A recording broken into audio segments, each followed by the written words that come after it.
Hey everyone, this is Michael again, and welcome to the Smackdown review. Smackdown tonight was from the Fiserv Forum in Milwaukee, Wisconsin. And Smackdown tonight, I thought it was a good show, in my opinion. We had the Women's United States Championship tournament kickoff with a triple threat, which featured Bayley, Candice LeRae, and B-Fab. I don't know why B-Fab was in this match.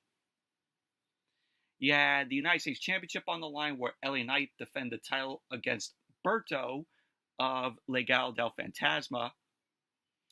We had the Tag Team Championship on the line where the Street Profits ended up taking on the Motor City Machine Guns. And the main event, the Women's Championship was on the line where Nia Jax defended the title against Naomi. And we also had the reveal of who is going to be the fifth member of SIKOA'S Bloodline for War Games, which that reveal was absolutely very good. But overall, SmackDown, good show it was tonight.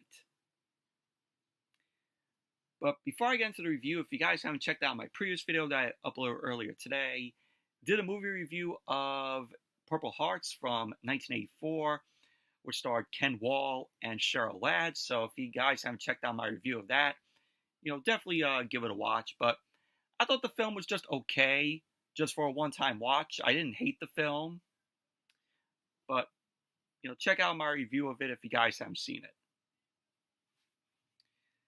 But anyway, let's jump right into the review.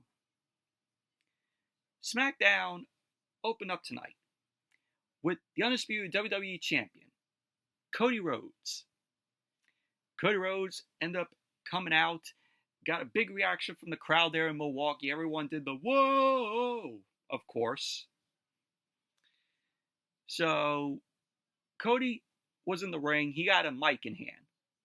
He got on the mic and he called out Kevin Owens after Kevin Owens crossed the line last week, where Kevin Owens ended up pile driving Randy Orton, which the pile driver, was banned for years in WWE. So Cody ended up saying that the lack of response has him flustered. So he ended up calling out Kevin Owens again. But Cody Rhodes didn't get Kevin Owens.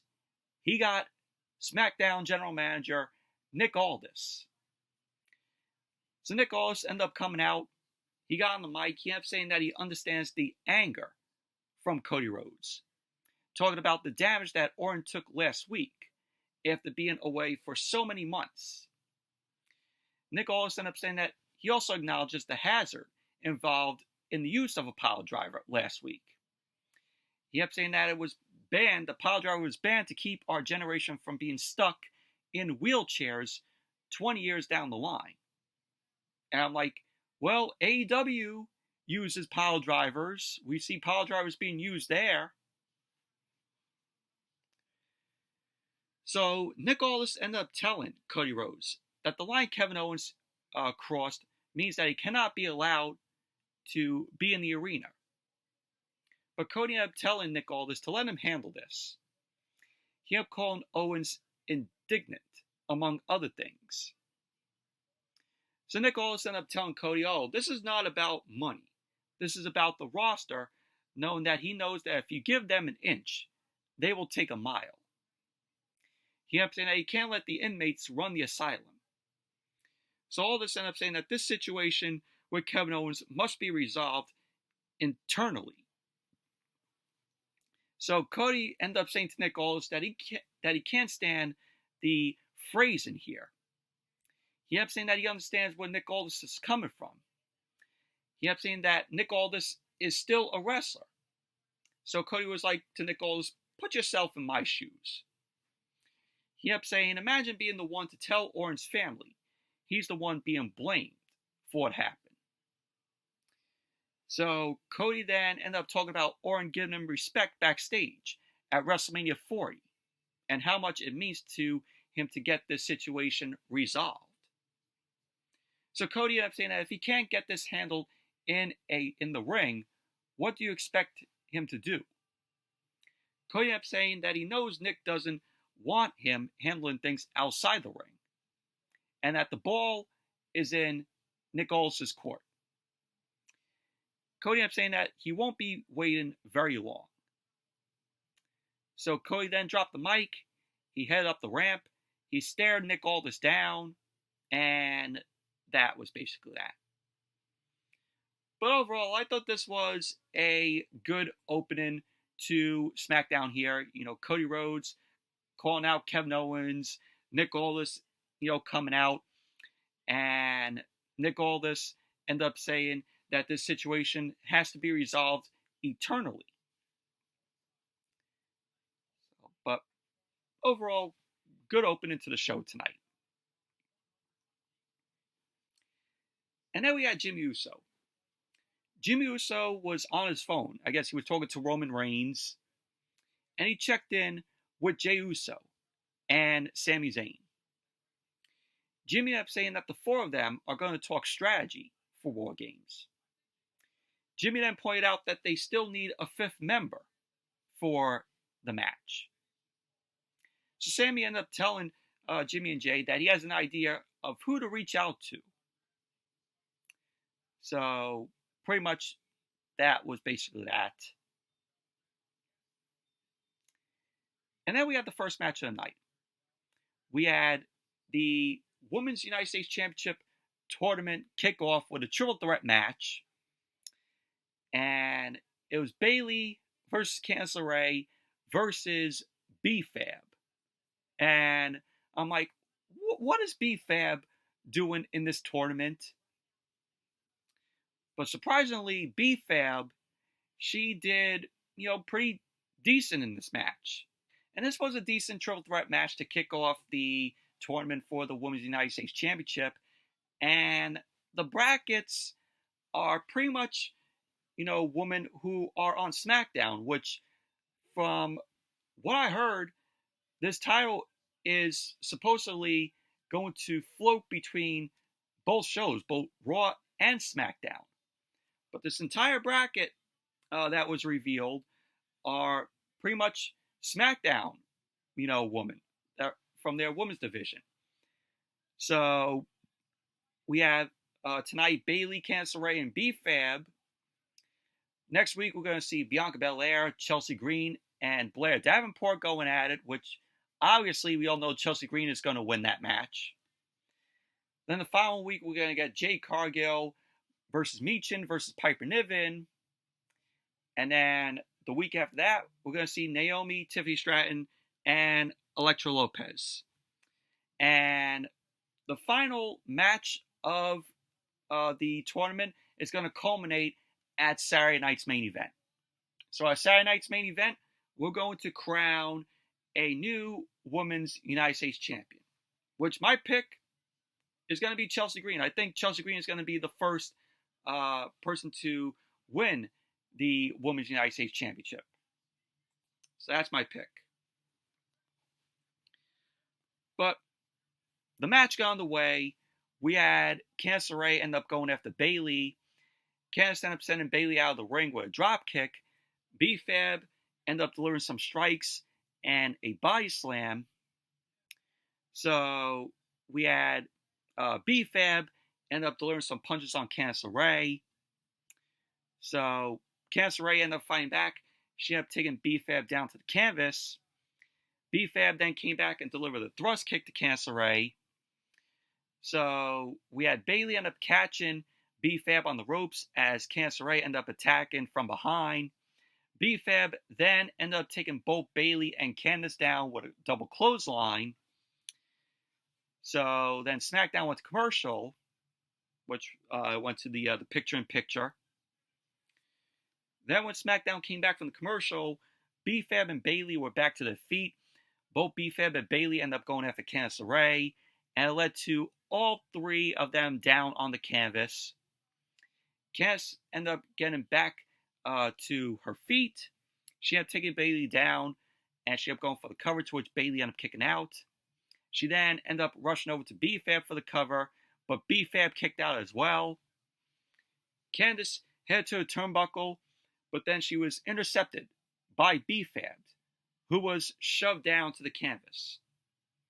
So Bayley ended up getting back up. She caught Candice, and she delivered a superplex attempt, but B-Fab ended up coming in for a powerbomb. She ended up sending both Candice and Bayley down to the canvas. Candice ended up hooking Bayley's leg, but B-Fab ended up managing to break up the pin. So at the end of the match, B-Fab ended up sending Candice out of the ring, and B-Fab was going to go for a kick to Bayley, but Bayley ended up rolling B-Fab up. So there you go. Bayley ended up winning the match, and she advances in the Women's United States Championship tournament. Overall, this was a decent triple threat match here. And then, as SmackDown came back from the commercial, we had B-Fab backstage. And she was dealing with Chelsea Green and Piper Niven. Both Chelsea Green and Piper Niven end up making fun of B-Fab, calling her B-Flop for not advancing in the tournament. So B-Fab ended up pointing out the issue of what happens if both Chelsea Green and Piper Niven face each other in the finals. So Michin ended up coming in, and she came in with a kendo stick, and she ran Chelsea Green and Piper Niven off, and that was basically that. And then we saw L.A. Knight. Yeah! He ended up making his way down to the ring, got a big reaction from the crowd there in Milwaukee. He was issuing an open challenge for the United States Championship. So Knight ended up getting on the mic, and he ended up addressing Sami Zayn, talking to him about the Bloodline Civil War. And Knight ended up saying that he has bigger things to focus on, like this open challenge for the United States Championship. So Legado del Fantasma ended up making their way out. So we saw Santos Escobar, Berto, Angel Garza, and Elektra Lopez. And either one of them, whether it be Escobar or Berto or Angel Garza, would be facing LA Knight for the United States Championship in this open challenge. So Santos Escobar got on the mic. He ended up making fun of LA Knight, with the crowd going, LA Knight, yeah. So Escobar ended up saying, it's time for someone to shut Knight up. So Escobar ended up addressing the opportunity maybe for Elektra Lopez to become the first ever women's United States champion. He ended up saying that he wants a chance to bring 2 titles to the group. Knight ended up saying that the 2 of them have been there, done that. He ended up saying that Berto has been staring a hole in him this whole time. So Knight ended up offering the opportunity to Berto. He then ran down Escobar and Elektra Lopez, and he ended up saying, she could call me Daddy. So Berto ended up attacking LA Knight. Berto started stomping away at Knight, and pretty much, that was basically that. SmackDown was commercial. And then when SmackDown came back from the commercial, we had LA Knight versus Berto for the United States Championship. And this was a okay match here. So SmackDown, came back from the commercial. The match was already in progress. Berto ended up getting the upper hand on Knight. He ended up going up on the turnbuckle. He shoved Knight away to hit a drop kick, and Berto ended up going for the cover, to which Knight kicked out. So Berto was delivering some right hands to Knight. He ended up going to work on Knight's head and his neck. And we had Berto end up heading to the ropes. He was then intercepted by Knight. Knight ended up sending Berto over the top rope to the outside. So Knight went out of the ring. He ended up slamming Berto's head against the commentary table. He then sent Berto back into the ring. He ended up going for the cover, to which Berto kicked out.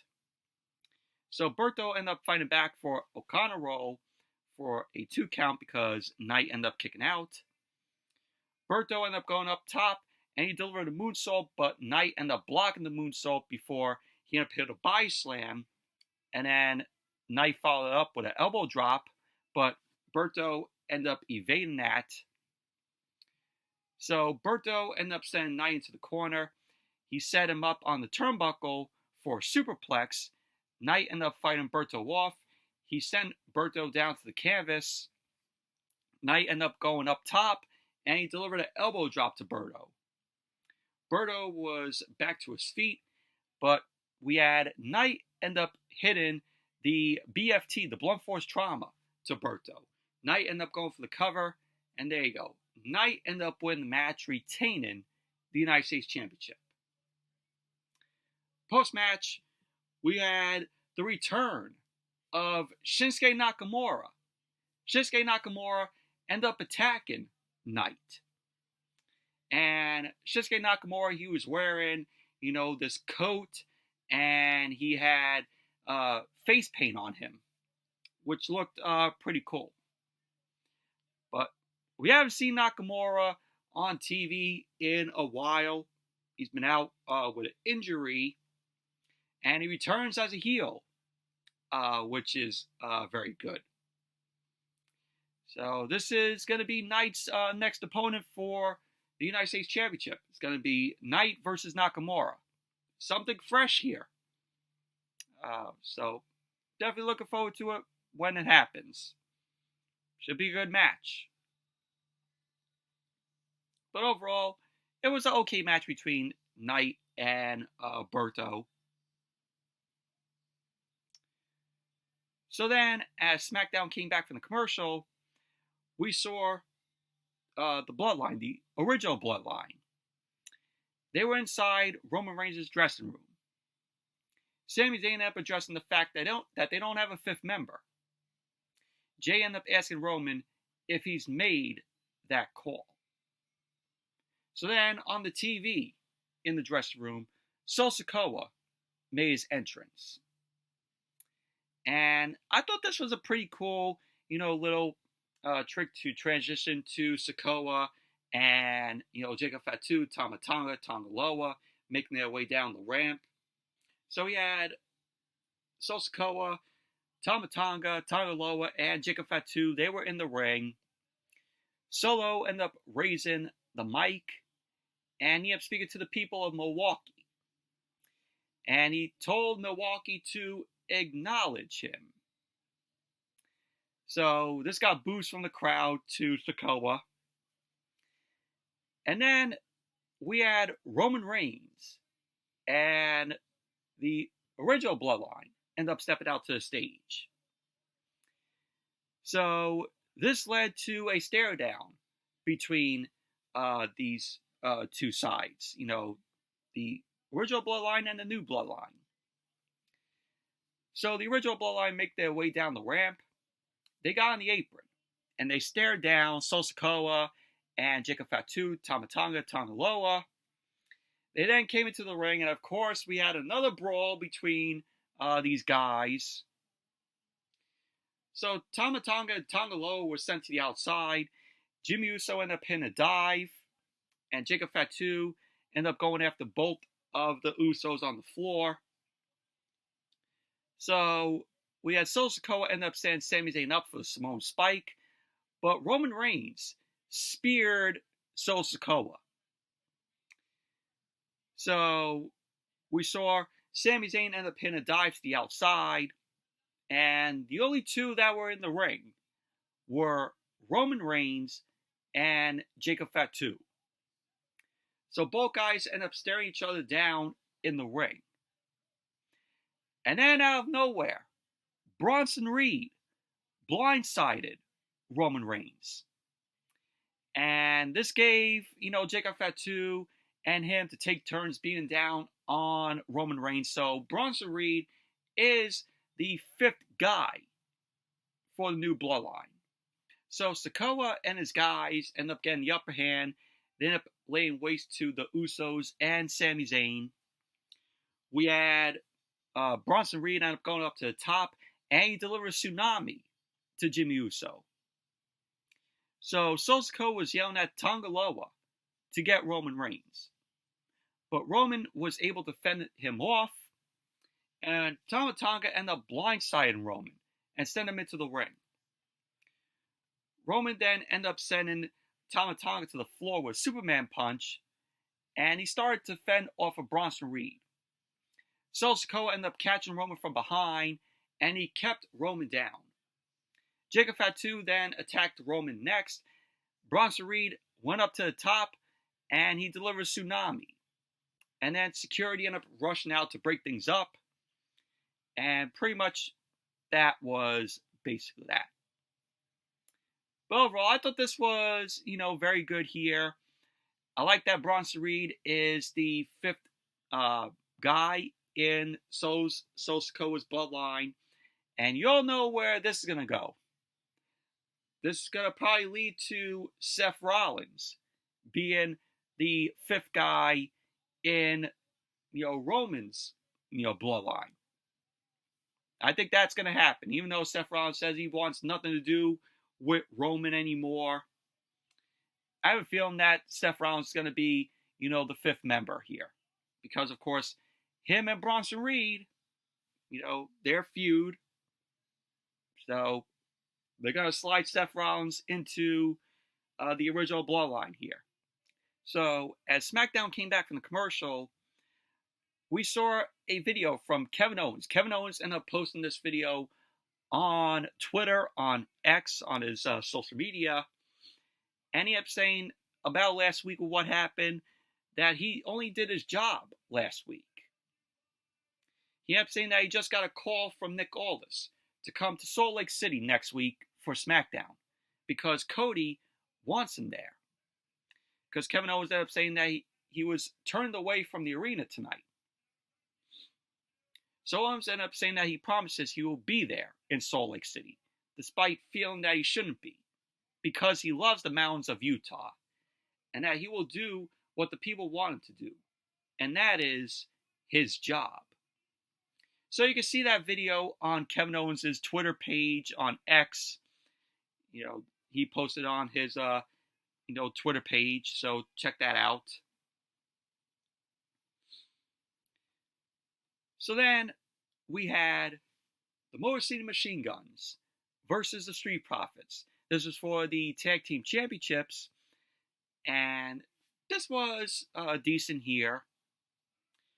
So the match started off with Chris Sabin and Montez Ford. They were going at it, and they went back and forth, and Montez Ford ended up going for a cover on Chris Sabin. Sabin ended up kicking out. Sabin ended up taking Ford down to the canvas with some arm drags. Sabin ended up making the tag to Alex Shelley.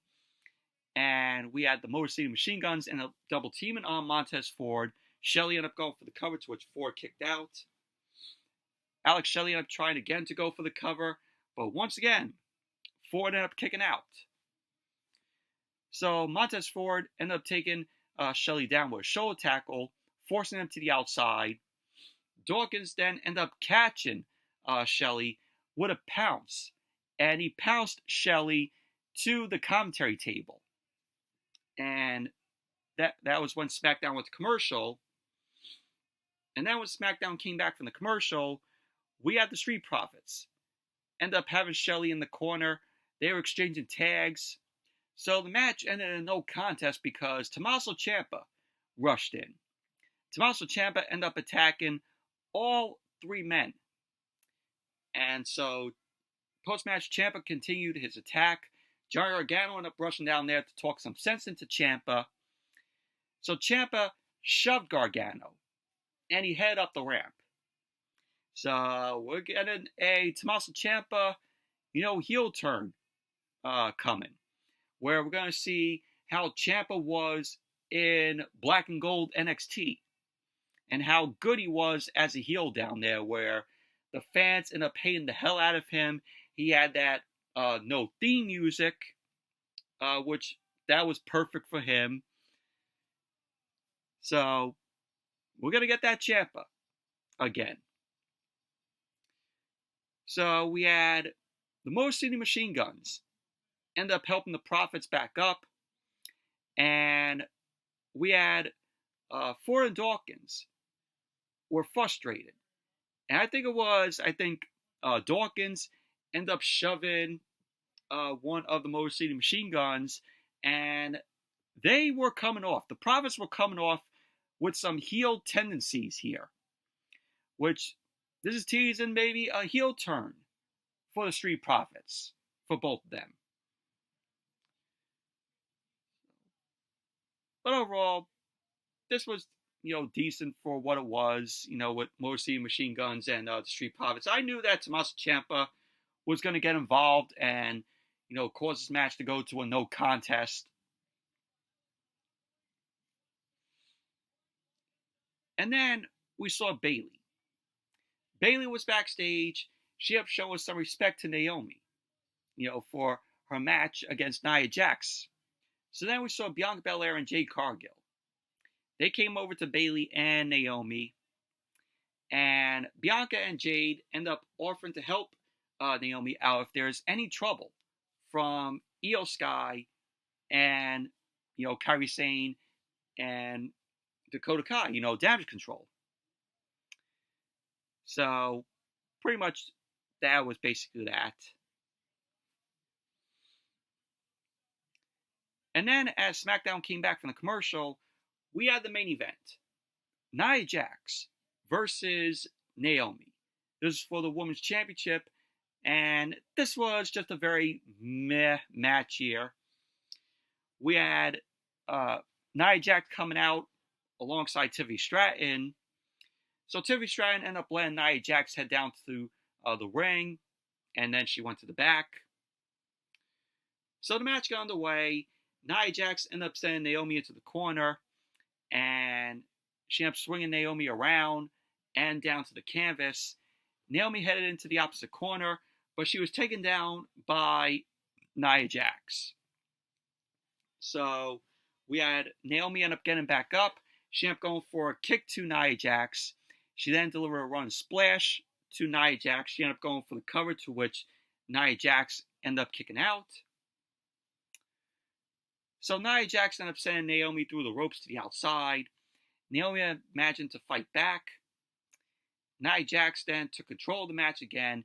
She ended up picking up a near fall, and then she focused on a chin lock on Naomi. Naomi ended up getting back to her feet.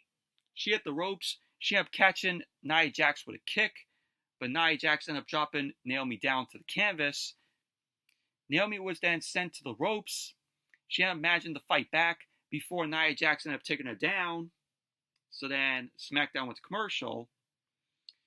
Then when SmackDown came back from the commercial, Nia Jax was in control of the match. She ended up sending Naomi down for a cover, and Naomi ended up kicking out. So later on, we had Liv Morgan and Raquel Rodriguez. They were backstage. They ended up laying out both Bianca Belair and Jade Cargill. So at this point, Naomi ended up sending Nia Jax back into the ring, and Tiffany Stratton was out there. Tiffany Stratton then blindsided Naomi. She ended up sending her back into the ring, which allowed Nia Jax to get to the middle turnbuckle, but Naomi ended up intercepting. So we had Naomi and Nia Jax end up going at it. Nia Jax ended up going for an avalanche body slam, and then Naomi ended up countering that, and she ended up going for the cover, to which Nia ended up kicking out. Tiffany Stratton tried to get involved, and Bayley ran down. She ended up sending Tiffany Stratton aside, as Naomi ended up getting another near fall on Nia Jax.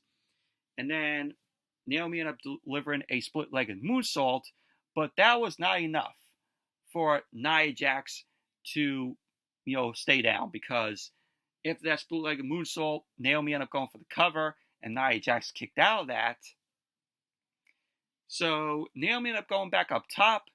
Candice LeRae ran down the ramp. Candice LeRae ended up sending Bayley into the ring post, which dropped Naomi. And that led to Nia Jax end up going up, and she delivered the Annihilator to Naomi. So Nia Jax won the match, and she still retains the Women's Championship. So, after all this, we saw Roman Reigns backstage. Roman Reigns was going to make a call. And it looked like he was going to call Paul Heyman. So, he ended up calling Paul Heyman. And when he called, it looked like that Paul Heyman's number has changed. And Roman Reigns was like all confused, and disheartened with that. So that's how SmackDown went off the air. So a little cliffhanger there with, Roman Reigns calling Paul Heyman. But overall, just a very meh match with Nia Jax and Naomi here. Obviously, Nia Jax was going to retain the title. But overall, SmackDown was a good show tonight. But anyway, that's it for my review of SmackDown. Thank you all for watching. Hope you all enjoyed this review. Definitely give the video a thumbs up. Comment, subscribe. Be sure to check out my previous video that I uploaded earlier today. My movie review of Purple Hearts, if you guys haven't seen it. And until next video, I'll see you all later.